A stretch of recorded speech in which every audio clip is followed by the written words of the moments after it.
So I want to start off with a question 3, today. 2, 1. When you look at your life,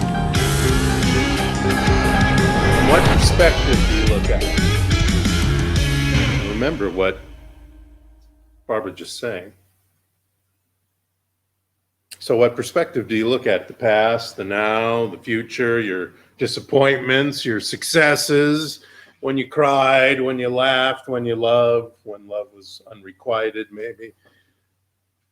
Through Prospero in The Tempest, Shakespeare tells us we are such stuff as dreams are made on, and our little life is rounded with a sleep.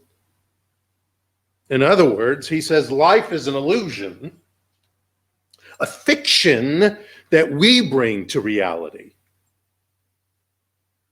When I was reading that, I thought, I kind of like that. Because a lot of that is what I teach, because I teach this whole idea of this holistic use of what I call the divine matrix. And when you're using it, you're using your imagination and your intuition through that which you love, and the logic of knowing that this teaching works. And so for a time, it is a fiction in our mind. It is a fiction we create. Because that's where our greatest adventures, that's where our greatest parts of this journey begin, in our mind, as fictions in our mind. And then these fictions become our happiness, our experiences.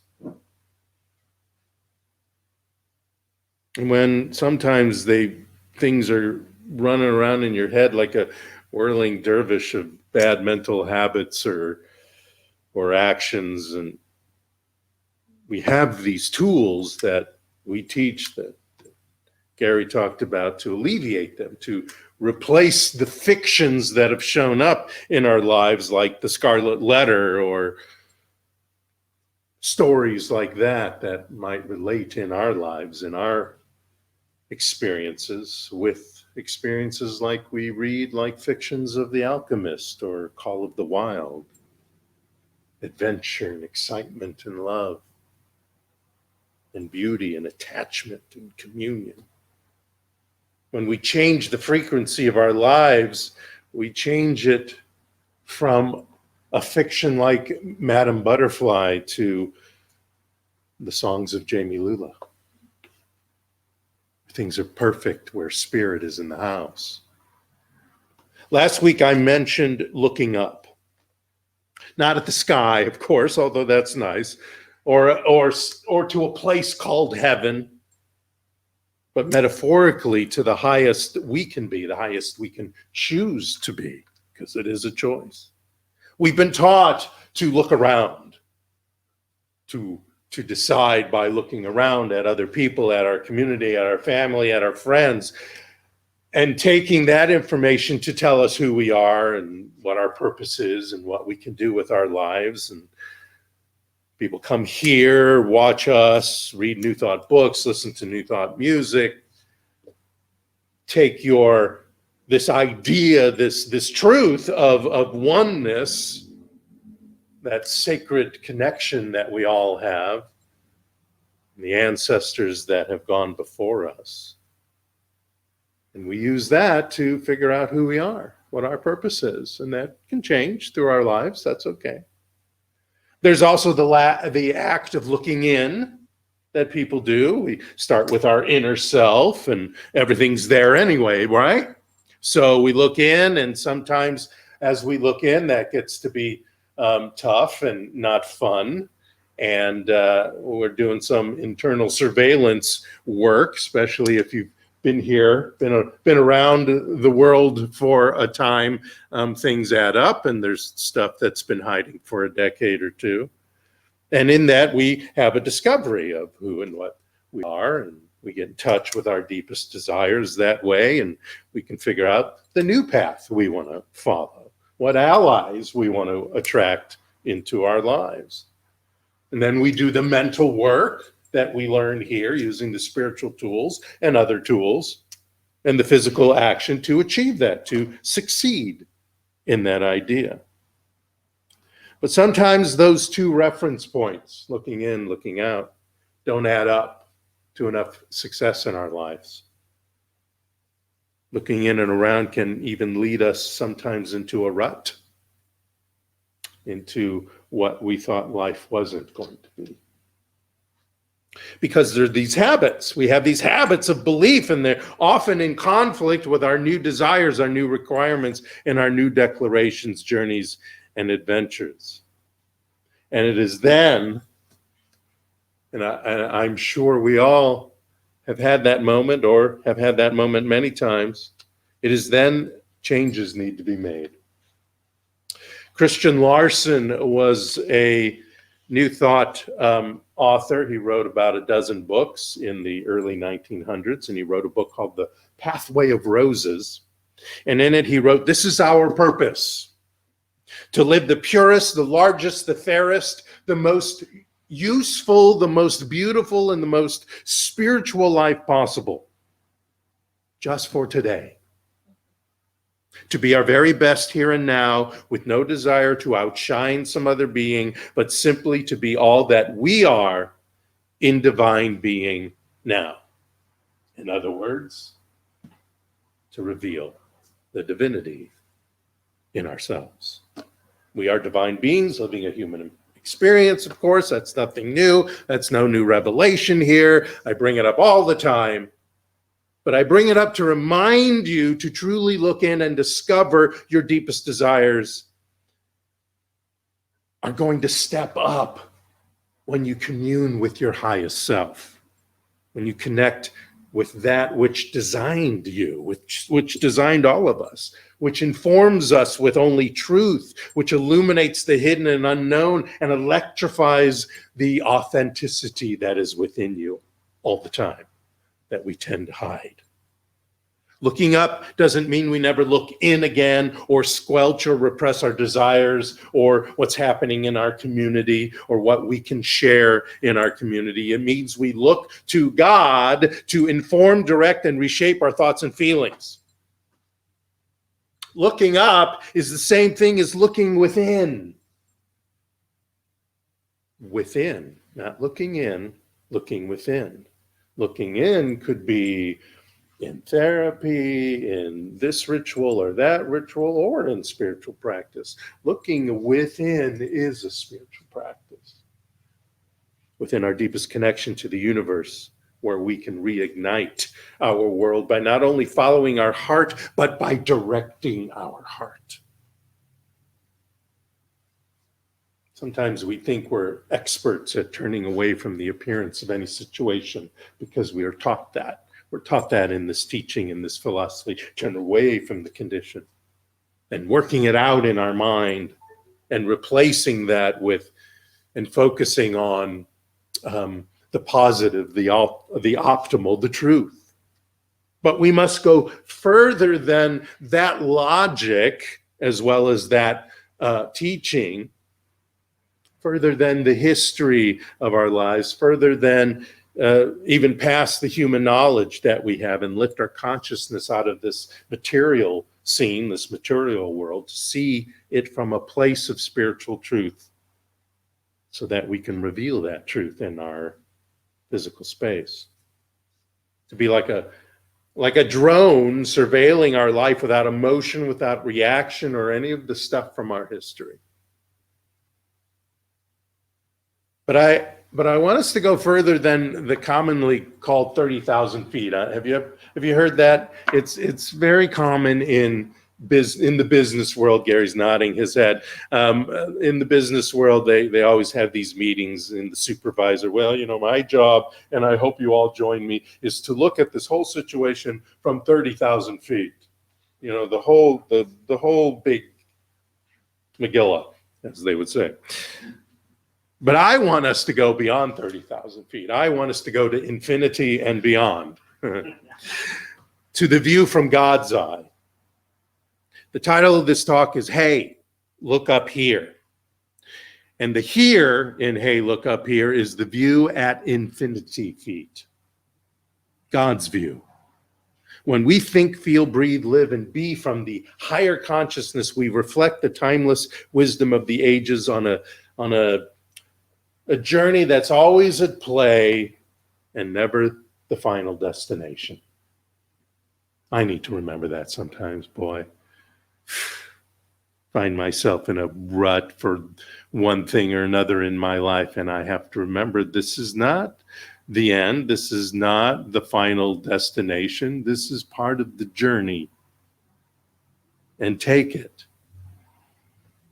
And if I can't get the human stuff out of the way, then step into the higher stuff. Our spiritual evolution is always on tap, always ready. And everything we experience, the pity parties, the supposedly negative things in our lives, they're always a step on an ever-expanding journey. And when we remember that, and when we connect and commune with our highest self, and you can call it God or whatever you want to call it, that's when we can really get out of that. That's when we can more easily smooth through the pity party times as we breathe in the view from the universal perspective. And we appreciate the expansiveness of our growth and development. We're truly then living the truth. Now I have another quote here from Eric Butterworth in the very famous book, Spiritual Economics. And he said, "It is a powerful insight to live by. Always get the view from the top. Before you react in negativity to people, conditions, or things, take a moment to lift up your eyes onto the hills. Contemplate all the changing, challenging experiences from the highest possible point of view. Regardless of the appearances of conflicts or limitations, see all things from the awareness of the allness of life and the ever-presence of substance. From the view from the top, you will see things creatively, leading to an attitude that is constructive and optimistic." Now, I call this month Release It. November is commonly used to be a call for gratitude and appreciation. My new word this year, using appreciation versus, not versus, but in addition to gratitude and thankfulness. And in doing so, when we usually use November to talk about thankfulness and gratitude, we do it to reflect also on the journey so far this year, to objectively review the challenges, the triumphs, the opportunities, et cetera, of what's happened in our journey of this year, and the inevitable growth of all of us having experienced our path of awakening. And if you remember, our 2021 theme is awakening.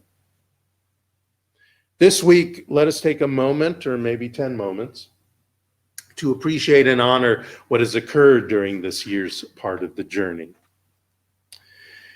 In all things, for all things, no matter what, express gratitude for all of it. This is that higher view of things. This is that higher view, especially of the things we label as negative in our lives. When we take that higher view, then we can see them more as a part of the story, a part of the fiction. This lifts our consciousness even higher and gives us a clearer perspective of the spiritual truth as the universe sees it.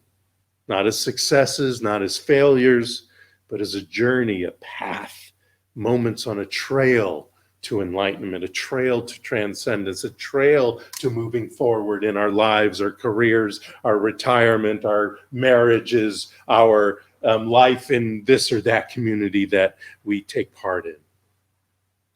Religious science. Now, religious science is the name of this teaching. I've spoken about it before, as everyone in this room knows about it, but for those new out there, the book that a lot of this teaching is based on is The Science of Mind, or The Science of Mind and Spirit, and that book is based on ancient wisdom, as well as the thoughts and the conglomeration of this ancient wisdom by Dr. Ernest Holmes. And he called this wisdom, beyond the book, when people gathered, he called this wisdom that he had conglomerated into this teaching religious science.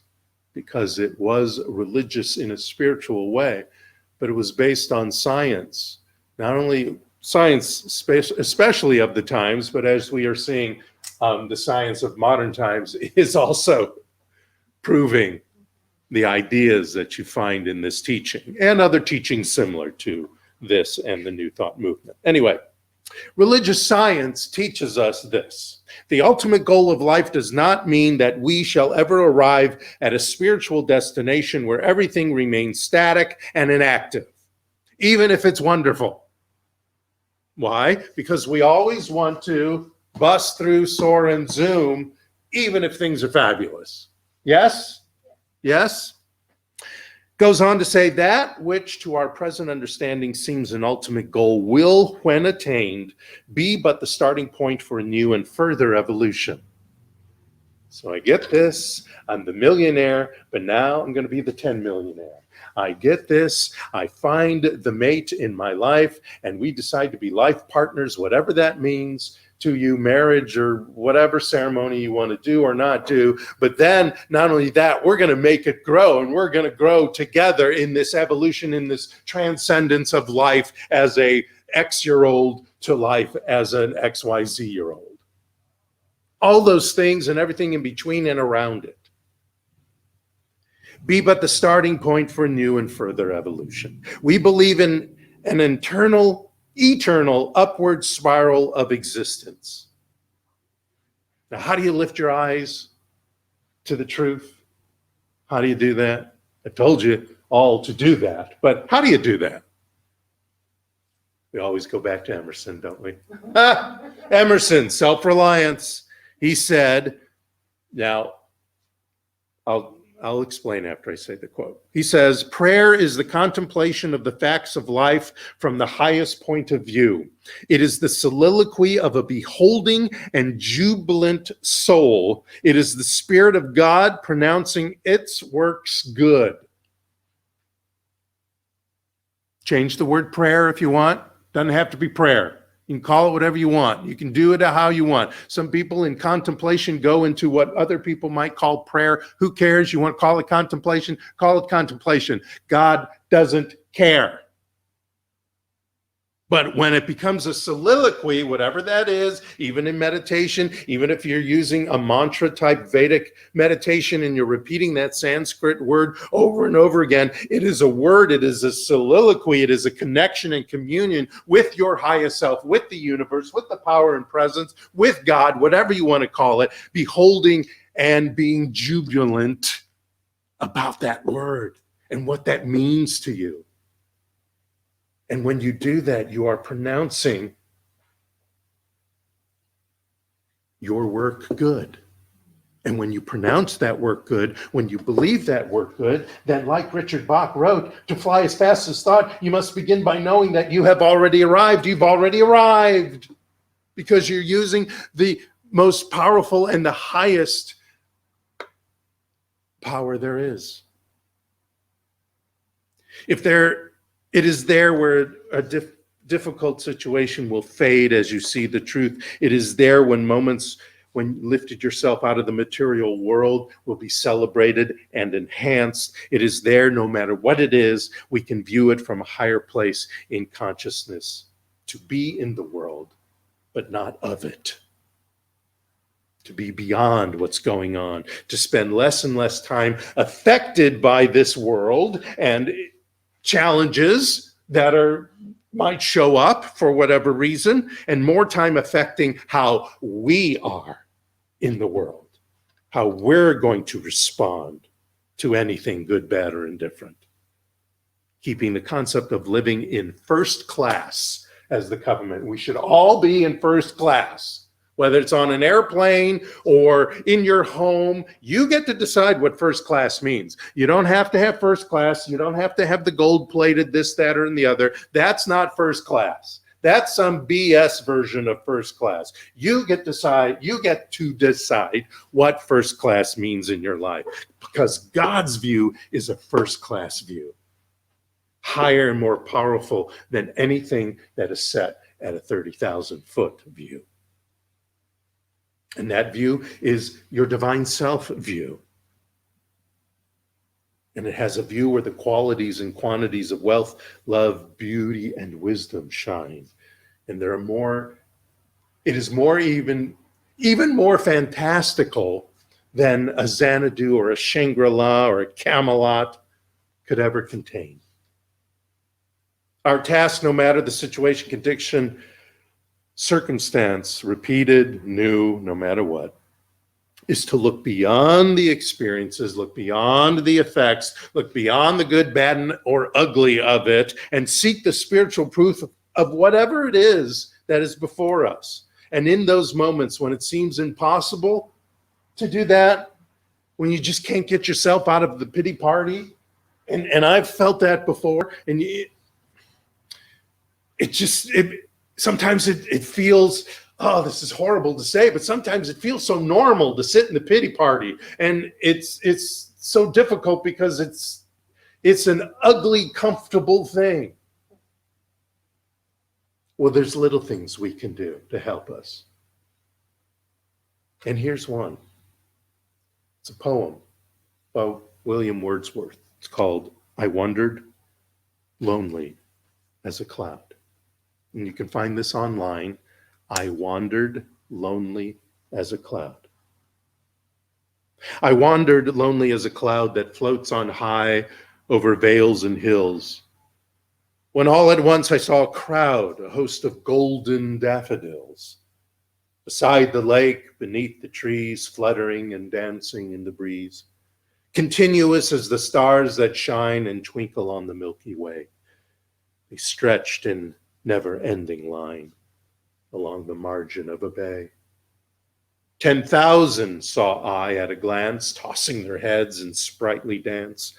The waves beside them danced, but they outdid the sparkling waves in glee. A poet could not but be gay in such a jocund company. I gazed and gazed, but little thought what wealth the show to me had brought. For oft, when on my couch I lie in vacant or in pensive mood, they flash upon the inward eye, which is the bliss of solitude. And then my heart with pleasure fills and dances with the daffodils. Finally, as Shakespeare told us in Hamlet, or actually as Hamlet told us in Hamlet, there is nothing either good or bad, but thinking makes it so. Lift your eyes, lift your nose, lift your ears, lift your mouth, your mind, your thoughts, your attitudes, your perspectives, your feelings, all that you have, your entire beingness, your wholeness, to the highest and grandest view of life, God's view. And then you can bust through, soar, and zoom no matter what. Thank you so much. Namaste.